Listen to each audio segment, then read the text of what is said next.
ভিও60 আজকের আয়োজনে voice of আমেরিকার ওয়াশিংটন স্টুডিও থেকে সবাইকে আমন্ত্রণ জানাচ্ছি। আমি সেলিম হোসেন।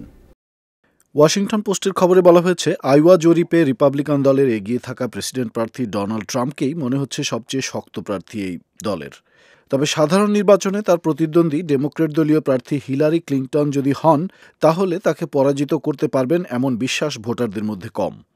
দ্য নিউ রিপাবলিকের মতে, আইওয়াতে হারলেও ট্রাম্পের তা সামলানোর সামর্থ্য রয়েছে এবং রয়েছে রিপাবলিকান দলের মনোনয়ন লাভের সামর্থ্য। তবে অনেক বিশ্লেষক মনে করছেন, ভবিষ্যতে তার জনপ্রিয়তায় ভাটা পড়তে পারে। তারা তার সমর্থকদের বিশ্বাসযোগ্যতা নিয়ে সন্দেহ পোষণ করছেন।